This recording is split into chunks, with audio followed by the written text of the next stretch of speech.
What's up, YouTube? This is 3Z Inferno. I'm gonna keep talking about the Water Tengu Synchro Deck. I'm gonna perfect it and probably bring it to nationals.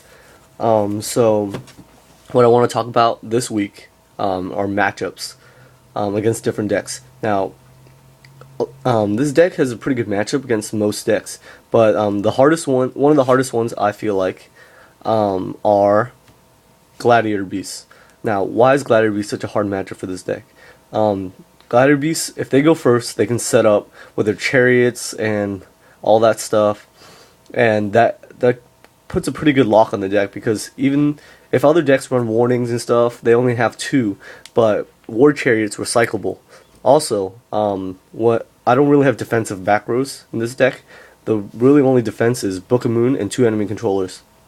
I mean, there's other cards like Gores, Tragodia. Then you also have your excuse me, effect veilers. 2 effect veilers. So in all honesty, you only have a few cards that are okay, and these 2 they're all charitable. So this is a pretty hard matchup for us Water Tengu Synchro players. So what do you do against Gladiator Beasts? So this is the only matchup where I'd ever set enemy controller, because you can't have them removing your Treeborn Frogs, or your Malicious, or your Spore, or your Plant Engine, anything like that. And baiting out chariots is the hardest part of this deck, because you have to bait out the chariot by, let's say you have Gores, Lonefire, Tengu. Now, what to know is what's most important to get out. Gores is probably the best thing to get out. So what you want to do is bait out chariots and warnings with Lonefire and Tengu, seemingly power plays. For example, you might not have anything in your graveyard, and all you do is summon Lonefire Blossom. Now, some Gladiator Beast players might let it go, but realistically, they would not let you. They would chariot this. They don't want you setting up at all, even if it's possible that they can ready already, because they don't know what's coming. You still have 5 cards in hand. You can Monster Reborn. You can Mind Control. There's a lot of options, so they would never let you go off. So if they have a chariot, they would chariot this, or warning. Then Tengu also. 17 is actually not that small against Gladiator Beast. The only really thing that people run that can run this over is Laquari. So, I mean, 1700 is actually a pretty decent size for Gladiator Beasts. They usually have to waste a Proving Ground or something to get Laquari to run this over.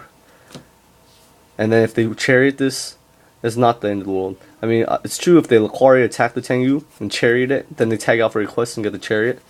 But, I mean, you can't really play around it.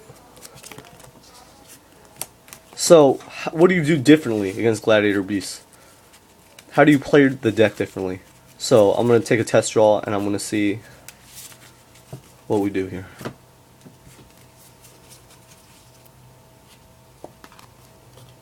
Alright, this is actually a very good hand, even if it is against Gladiator Beasts. So, what we can do right now is special Swamp Frog, discarding Treeborn, to put Treeborn in the graveyard.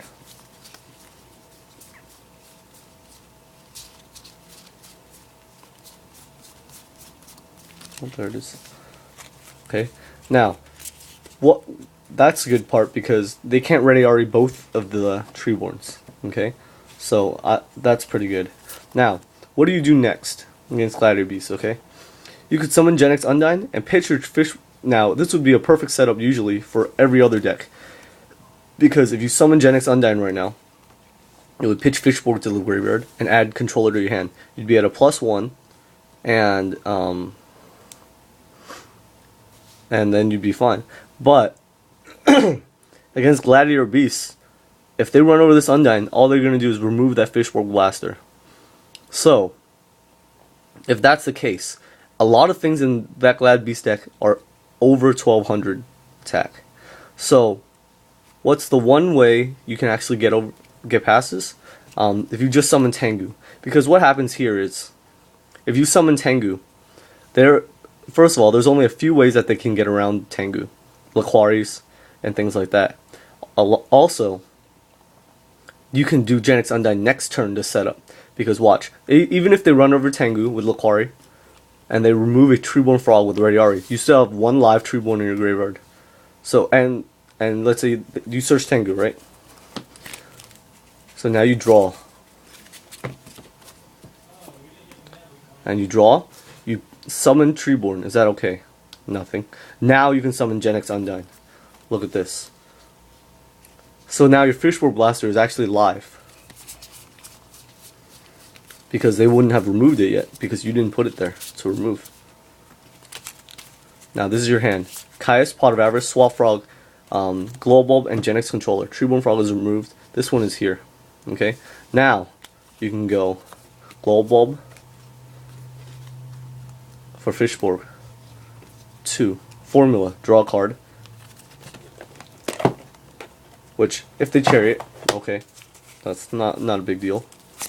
Chariot, sure. Because what happens now is you still have a Tengu. So if they already your Treeborn, you still have a Tengu. So what happens is now you can mill for Glow Bulb, mill for Glow Bulb, make a level 5, and search for Tengu as well. Let's make a Catastrophe. Okay. And now you can enter your battle phase and attack. And if Mirror Force, okay. Mirror Force. These are worse options. And then you have Pot. So see, right now you're pretty good right now. Because they can't ready Ari again. So you at least have this most likely have this for another turn. So after you pot 5 cards back in your hand, you draw into 5 cards. And let's assume you draw something like a Veiler or Gores or Trag, which allows you to stall it out and then draw next turn for formulas. So I really feel like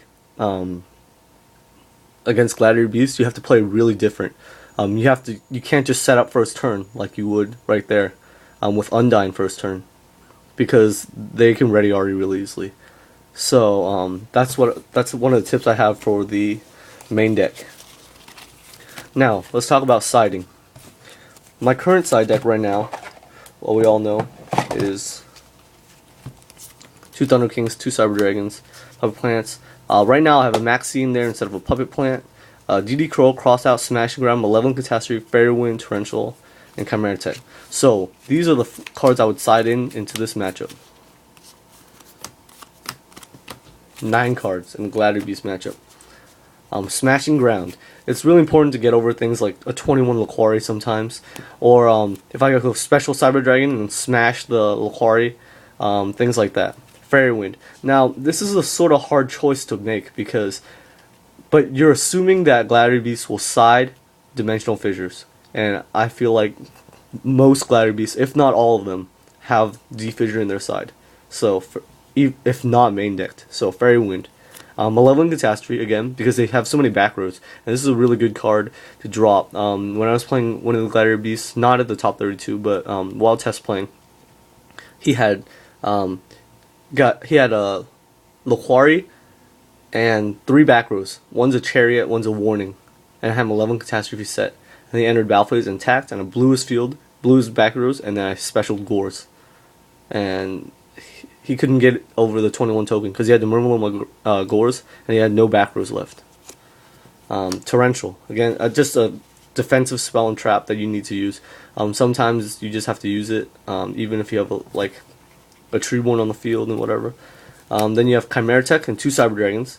Cyber Dragons are really good. It's hard for Gladiator Beasts to get over Cyber Dragons, and usually have to waste like a Bottomless or a Warning on that. So.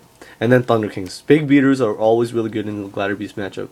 That's why also Smashing Ground is really important, because if you summon Thunder King and they have a 21 Laquari, you can just smash it, and then it's hard for them to get over 1900 again.